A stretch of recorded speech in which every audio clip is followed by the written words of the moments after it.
नमस्ते। आज के इस गहरे विश्लेषण में आपका बहुत बहुत स्वागत है। चलिए सीधे आज के विषय में उतरते हैं। आज हम पौराणिक कथाओं के सबसे प्रसिद्ध और शक्तिशाली मंत्रों में से एक शिव तांडव स्तोत्र की उत्पत्ति के बारे में बात करने जा रहे हैं। देखिए, हम सभी ने कभी न कभी इस स्तोत्र की गजब की लय और ऊर्जा को महसूस किया ही है ना? लेकिन ये सिर्फ एक साधारण सा पाठ नहीं है। इसके निर्माण के पीछे जो एक बहुत ही गहरा, दर्दनाक और मनोवैज्ञानिक सफर छिपा है, उसे समझना सच में बेहद रोमांचक है। अब आपके मन में भी यह सवाल उठ रहा होगा, आखिर ये स्तोत्र इतना शक्तिशाली क्यों है? इस सवाल का सही जवाब जानने के लिए हमें इस स्तोत्र की उस रहस्यमयी कहानी की परतों को खोलना होगा। आज हम जो देखने वाले हैं वो हमें बताएगा कि कैसे इंसान की चरम पीड़ा और पूरी तरह से टूटे हुए अहंकार से एक ऐसा संगीत जन्म लेता है जो सदियों तक गूंजता रहता है। तो आइए इस सफर को शुरू करते हैं। तो चलिए बढ़ते हैं पहले भाग की ओर, इस स्तोत्र का रहस्यमयी इतिहास। भाग 2, रावण, ज्ञान बनाम अहंकार। देखिए, इस स्तोत्र की गहराई को समझने के लिए हमें सबसे पहले इसकी रचयिता यानी रावण के किरदार को समझना होगा। रावण का व्यक्तित्व सच में बहुत ही विरोधाभासी था। मतलब एक तरफ तो उसका अद्भुत ज्ञान और उसका महान वंश था, वो परम ज्ञानी था, महान ऋषि पुलस्त्य का पौत्र था, चारों वेदों का ज्ञाता, एक कमाल का वास्तुकार और एक बेहतरीन संगीतज्ञ भी था।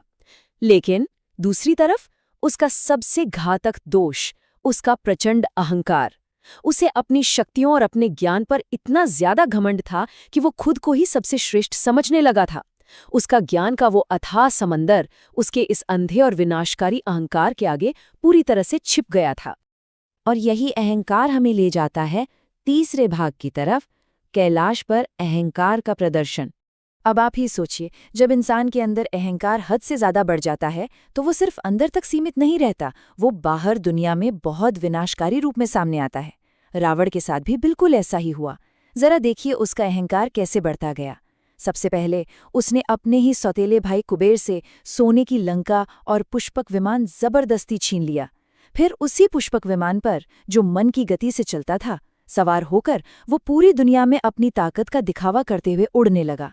लेकिन तभी एक दिन भगवान शिव के गहरे ध्यान की वजह से कैलाश पर्वत के पास उसका विमान अचानक रुक गया और बस यहीं उसके अहंकार ने सारी हदें पार कर दी। गुस्से में आकर रावण ने नंदीश्वर की दी हुई चेतावनी को भी पूरी तरह अनसुना कर दिया और घमंड में चूर होकर उसने ठान लिया कि वो पूरे के पूरे कैलाश पर्वत को ही जड़ से उखाड़ देगा। एक विशाल पहाड़ को उसकी जगह से उखाड़ने का विचार ही दिखाता है कि वो कितने बड़े दंभ में जी रहा था। और फिर आता है इस कथा का सबसे रोमांचक मोड़, भाग 4, महादेव का एक अंगूठा। अब जरा उस पल की कल्पना कीजिए। कैलाश पर्वत पर उस वक्त एक गजब की काइनेटिक एनर्जी यानी गतिज ऊर्जा बन रही थी। ये नंबर 20 देखिए, ये रावण की 20 भुजाओं की पूरी ताकत का प्रतीक है। उसने अपनी 20 भुजाओं की पूरी भौतिक शक्ति एक साथ उस पहाड़ पर लगा दी। उसकी मांसपेशियां तन गईं, नसें उभर आईं और उसने अपनी सारी ताकत सिर्फ उस विशाल पर्वत को उखाड़ने में झोंक दी। ये उसके अहंकार का सबसे चरम भौतिक रूप था। यह सच में एक बहुत ही भयानक शक्ति प्रदर्शन था और कैलाश पर एक ऐसा भीषण टकराव होने वाला था जिसकी गूंज युगों युगों तक सुनाई देनी थी। लेकिन फिर सिर्फ एक, जी हाँ, एक तरफ 20 भुजाओं की प्रचंड शक्ति और दूसरी तरफ भगवान शिव के पैर का केवल एक अंगूठा। जैसे ही रावण ने पर्वत को हिलाने की कोशिश की, भगवान शिव ने बिल्कुल शांत, तेज और निर्णायक तरीके से सिर्फ अपने पैर के अंगूठे से उस पूरे पर्वत को वापस नीचे की ओर दबा दिया। ये पल सच में रोंगटे खड़े कर देने वाला है। कोई शोर शराबा नहीं, कोई बड़ा भारी संघर्ष नहीं, बस एक शांत अंगूठे का हल्का सा दबाव। और इसका नतीजा क्या हुआ? दिव्य वास्तविकता का वो कुचलने वाला भार।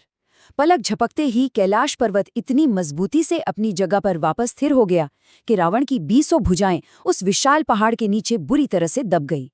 उसका सारा शारीरिक बल, उसकी सारी सिद्धियां और उसका वो अजेय दिखने वाला अहंकार उस अचल पहाड़ के वजन के नीचे पल भर में चूर चूर हो गया।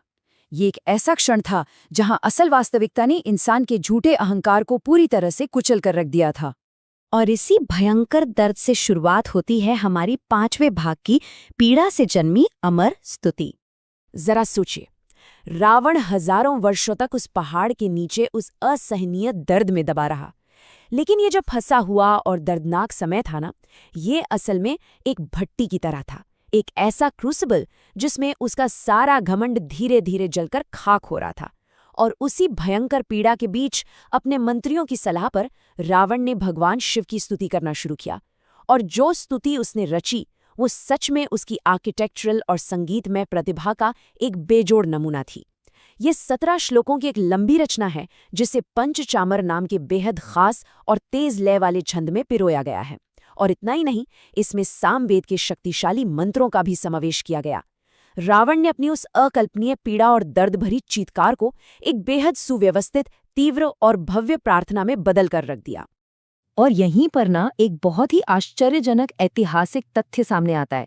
क्या आपको पता है कि रावण शब्द का असल में मतलब क्या है?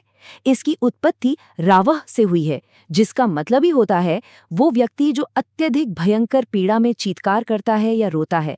जब देवादिदेव महादेव ने दर्द से भरी उसकी ये भावपूर्ण और शक्तिशाली पुकार सुनी तो वो प्रसन्न हो गए। उन्होंने उसे उस पर्वत के भयानक भार से मुक्त कर दिया और उसके इसी दर्दनाक चीत्कार को सुनकर उसे ये नया नाम दिया, रावण। मतलब उसका ये नाम ही उसकी उस अग्नि परीक्षा और उसके दर्द का सबसे बड़ा प्रमाण बन गया। अब हम आ गए हैं अपने अंतिम पड़ाव पर, भाग 6, अहंकार का अंत और सच्ची भक्ति। हम आज के इस विश्लेषण के बिल्कुल अंत में आ पहुंचे हैं। देखिए, जीवन के इस सबसे निचले और अंधकारमय स्तर पर पहुंचने के बाद ही रावण ने असल सत्य को पहचाना। जब उसका अहंकार पूरी तरह से टूटकर खत्म हो गया, ठीक तभी वो ईश्वर के सबसे ज्यादा करीब आ सका। ये बात हमेशा याद रखने वाली है कि सच्ची आध्यात्मिक अनुभूति अक्सर केवल कष्ट और पूर्ण समर्पण की अग्नि परीक्षा के माध्यम से ही प्राप्त होती है। जब तक हमारे अंदर घमंड रहता है, हम वास्तविकता से कोसों दूर रहते हैं। लेकिन जब पीड़ा उस घमंड को तोड़ती है, तब एक ऐसा अमर संगीत और ऐसी सच्ची भक्ति जन्म लेती है जो युगों युगों तक लोगों को प्रेरणा देती है। शिवतांडव स्तोत्र के पीछे छिपा यही वो सबसे गहरा मनोवैज्ञानिक सत्य है। तो जाते जाते इस बात पर जरूर विचार कीजिएगा, क्या कहीं हमारा अपना अहंकार भी हमें हमारी असली क्षमता और सच्चाई से दूर तो नहीं कर रहा? इस पर सोचिएगा जरूर। तो चलिए, आज के लिए बस इतना ही। अगली बार तक के लिए सीखते रहें और गहराई से समझते रहें।